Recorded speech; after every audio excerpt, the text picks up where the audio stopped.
Okay, so I feel like an interesting topic to discuss today would be change and accepting change because I feel like I've recently had to ask myself the question, am I really accepting change? Because I feel like a lot of people can say, a lot of people can even on surface levels say a lot of things about themselves, but if it doesn't really back up, I guess, your words, then that made me kind of feel like shit. And I really had to ask myself, um, am I actually okay with change?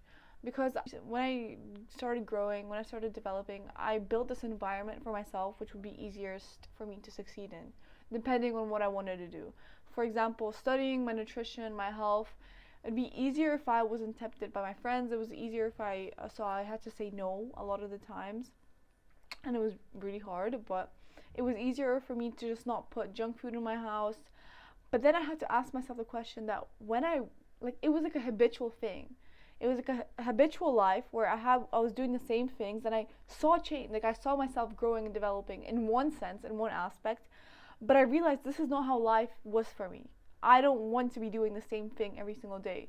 I don't want to um I don't want to have to create this perfect environment for myself for me to succeed in when I know that when I go out with friends, then I'm more likely to eat bad. Like I wasn't really treating the root cause. I was kind of putting a band-aid on top of it with the change of environment.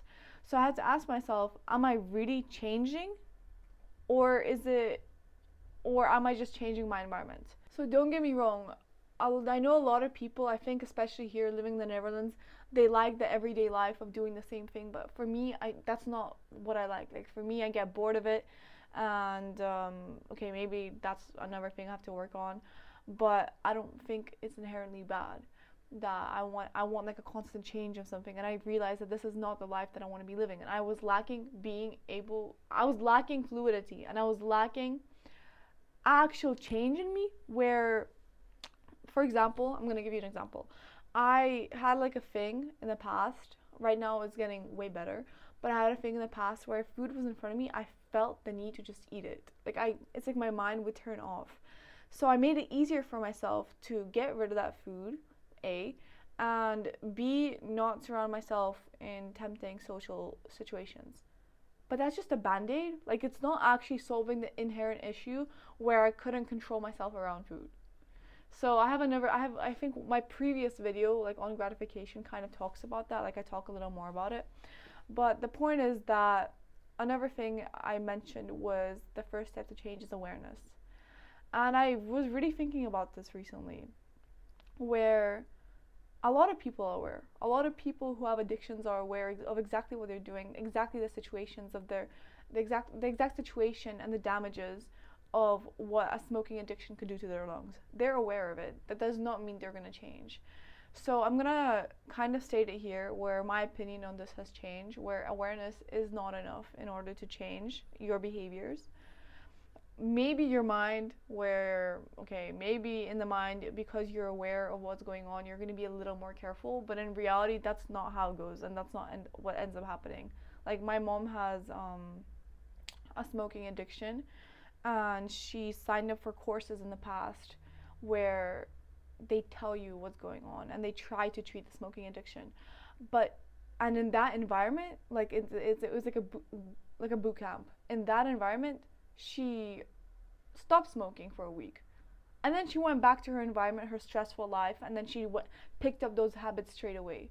Same way with, I don't know if you heard about it, I think it was 1,000 pound loser. It was like the biggest loser, the biggest loser. The people that they're put into this environment, really controlled environment that other people placed upon them. But for me, I was placing myself in that environment and changing the environment. But as soon as you're put back into your old situation, you just pick up these habits straight away. So is that change? No, that's not change because you're not inherently changing your own psychology. And I'm not a psychologist and I'm not going to speak about this right now. I will link down documentaries, but I want to link on the topic of neuroplasticity. Kind of just dip my toes in there, where it is possible to change your behaviors, but the amount of consciousness and awareness and failures and changing your behaviors that is needed for a long period of time is crazy and it's hard, but it is possible. So I think the question that should be asked is what behavior and what addiction you are suffering from, and even if you're not suffering, or if you just simply just want to implement better habits in your life. I realize that being aware is not enough, and people take change. I know that there's a lot of people that stick to change as just themselves, where they're just like, yeah, that's me, that's who I am, I'm not gonna change. And I feel like it's a really fixed mindset where even though it's hard to change, it is really possible because I proved it to myself. Like I completely switched myself 180 degrees, where in the past I was actually the most incel version you could possibly think of, like dark room, overweight, phone addiction, social media addiction, comparing myself, no ambitions, failing school. Like generally I switched my life around 180 degrees, and it was all due to I would say having the actions to back up that version I have of myself in my head, and maybe me secluding myself in that environment and creating that environment for a temporary time. I want to emphasize, it helped me because it built confidence in myself and confidence in my own actions of what I was doing about myself. And the perception of myself is generally really important. So maybe secluding yourself in an environment for a period of time is important, just to kind of gain your own, I guess, acknowledgement of yourself, the kind of person you are, where your flaws are, what you're working towards, and kind of understanding yourself, and also where you, like asking yourself these hard questions. But on the long term grand scale of things, it's unsustainable and you can't do that. And I think I've reached that point right now where I've secluded myself and I've changed enough, but now I know what it is I want to have my life and where I see myself going in the large grand scale of things. So now I want to practice being more fluid and changing my day depending on what is arising, what's happening, and just living, you know? Like I think a lot of people talk about self-growth and self-development as just that's it, like neglect everyone. And they kind of make it seem like it's such a thing where you just have to do it for your whole life, and that really puts people off.